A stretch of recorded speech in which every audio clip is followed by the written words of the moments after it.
আসসালামু আলাইকুম এভরিওয়ান। আজকে আমরা চলে আসছি চাঁদপুর জেলার ফরিদগঞ্জ উপজেলার ঐতিহ্যবাহী লোহাগড় যে মঠটি, আমরা এটি দেখার জন্য আসছি। যেহেতু ঈদ উপলক্ষে কোনো দিকে যাওয়া হয়নি, তো আমরা এই যে মঠটি দেখার জন্য আসছি। আর এখানে কি কি রয়েছে অবশ্যই আপনাদেরকে দেখানোর চেষ্টা করব, আপনারা আমাদের সাথেই থাকুন।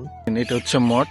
এই যে এখানে দেখেন এই একটা, আর এটা হচ্ছে দ্বিতীয়টা, আর এটা হচ্ছে তৃতীয়টা।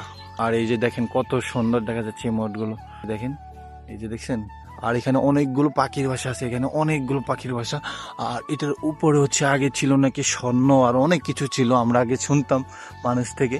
আর এখানে দেখেন কত সুন্দর দেখছেন, এই যে মঠটি এখান থেকে একদম কত সুন্দর দেখা যাচ্ছে, দেখছেন।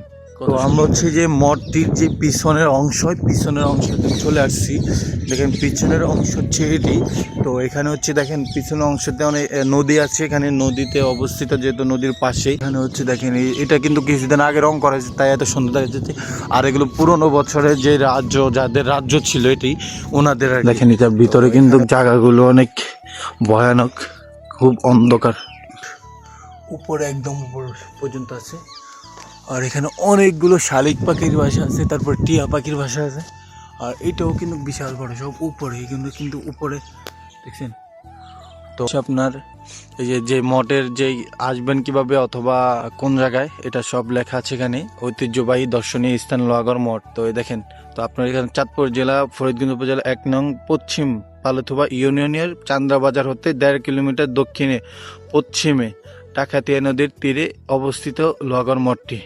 ফরিদগঞ্জ সদর হতে ৭ কিলোমিটার লোহাগড় মঠটি। এই যেখানে অনেক কিছু লেখা আছে, আপনার এগুলো পড়ে নিন। আর যেহেতু এখানে আসছি, যদি ছবি না তুলি তাহলে কি হয়, তো আমি উপরে উঠে কিছু ছবি তুললাম আর কিছু ভিডিও করলাম। তো আমরা এখন চলে যাবো, যেহেতু বৃষ্টি আসতেছে, বৃষ্টির আবহাওয়া, বৃষ্টি কিন্তু চলে আসতেছে, একদম বৃষ্টি মৌসুম। দেখেন এই যে বাইরে বৃষ্টি হচ্ছে, আমরা বেশিক্ষণ থাকবো না এখানে। তো আমরা এখন বের হয়ে যাচ্ছি, যেহেতু বৃষ্টি আসতেছে, আর বৃষ্টির কারণে আমরা বেশিক্ষণ থাকতে পারি নাই। তো এই রাস্তাটি ধরে আমরা চান্দ্রাবাজার চলে যাব। তো আপনাদের যদি কোনো কিছু জানার থাকে অবশ্যই আমার কমেন্ট বক্সে জানাবেন, আমি অবশ্যই আপনাদেরকে জানিয়ে দেওয়ার চেষ্টা করব। সকলে ভালো থাকবেন, আল্লাহ হাফিজ, আসসালামু আলাইকুম।